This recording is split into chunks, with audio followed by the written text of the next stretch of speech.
Clary, come here! Break his... By a flickering campfire deep in a jungle somewhere off the grid, a battle of titans is about to unfold. Not the kind fought in stadiums or settled by box office numbers, but one of grit, instinct, and raw physical power. In one corner, the calm storm, Chuck Norris, the man whose name has become synonymous with stoic strength. In the other, the one-man army, John Matrix, the unstoppable force made flesh by Arnold Schwarzenegger in Commando. The jungle holds its breath. The air was thick with humidity and tension. Birds had long stopped singing. Something primal was about to happen. Something legendary. For years, fans argued over who would come out on top if these two icons ever clashed. Now, there would be no more theories, no more memes. Just two men, stripped down to instinct and will, about to write their legacy in bruises and broken branches. Chuck Norris emerged from the trees like a ghost. No rustle, no sound. His eyes scanned the terrain, calculating. He wasn't here to show off. No flamboyant entrance. Just the quiet certainty of a man who had seen wars, fought demons, and lived to tell the tale without ever raising his voice. Across the clearing came the other force. Not quiet, not reserved. John Matrix, the commando of commandos, moved like a wrecking ball in boots. A walking war machine. He had mowed down legions in Commando with a detached ease that bordered on mythological. Matrix wasn't just strong.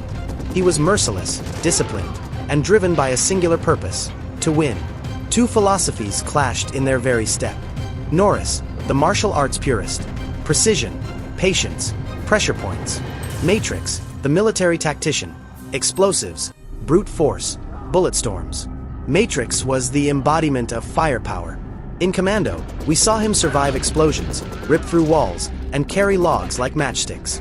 His strength wasn't just physical, it was strategic. Matrix could turn anything into a weapon, and if there was an obstacle, he'd blow it to hell. He didn't dodge problems. He annihilated them. Norris, though, was no stranger to danger. A real-life martial arts champion. His film persona reflected his actual capabilities. He didn't just punch, he dissected you with his strikes. Every move served a purpose. His background as a U.S. Air Force veteran combined discipline with deadly elegance. He didn't waste energy. He waited, watched, then struck with the certainty of a snake. In this showdown, Matrix had the edge in brute strength and arsenal knowledge. But Chuck had mastery. In hand-to-hand combat, he was a living legend. Not because of flashy kicks, but because he knew when to strike. Timing was his deadliest weapon. It started with silence. Then, like lightning, Norris moved.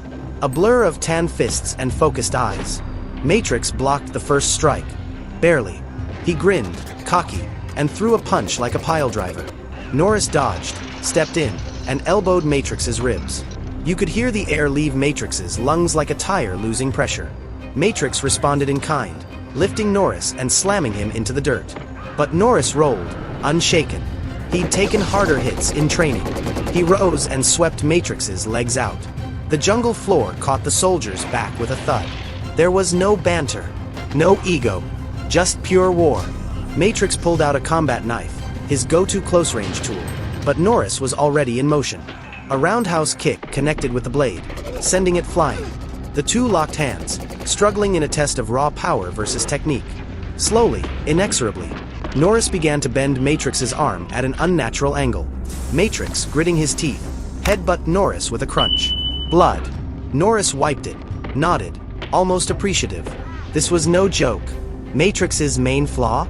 His reliance on dominance. He was so used to overpowering opponents that the concept of someone matching him toe-to-toe was foreign. He wasn't used to fighting someone who didn't flinch. Norris, on the other hand, had one potential flaw: patience. Sometimes, waiting too long meant giving a brawler like Matrix time to adapt. But Chuck wasn't here to wait this one out. He understood the stakes. Matrix's punches got sloppier, more desperate. Sweat poured down his face. He tried to grapple, but Norris slipped under and struck him with a rising palm to the chin. Matrix staggered. For the first time, doubt flashed in his eyes. This wasn't a movie war zone. There were no rocket launchers or hidden machetes. Just fists and instincts. Matrix lunged, swinging a fallen branch like a club. Norris ducked, spun, and delivered a spinning heel kick, a move as iconic as the man himself. It landed flush on Matrix's temple. The soldier dropped to one knee. Norris didn't hesitate. He pivoted and delivered a second blow to the back of Matrix's shoulder, dislocating it cleanly. Matrix growled in pain, trying to stand, but the machine had cracked. The steel shell had given way. Chuck stood over him, breathing steady. No gloating, no speeches. He reached down, helped Matrix to his feet. "You fought well," he said simply. Matrix nodded, defeated but not broken. Why Chuck Norris won? Chuck Norris didn't win because he was stronger. He won because he was smarter. While Matrix threw everything he had, Norris adapted. He absorbed the pressure, found the cracks, and delivered precise, efficient strikes. Where Matrix relied on intensity, Norris leaned on intentionality. Matrix brought the storm. Norris was the eye of it. In a battle of giants, the one who keeps calm when chaos reigns often emerges victorious. Norris's stoic composure, combined with decades of combat knowledge and the ability to exploit weaknesses with surgical precision, gave him the edge. No weapons, no explosions, just man versus man. And the better man won.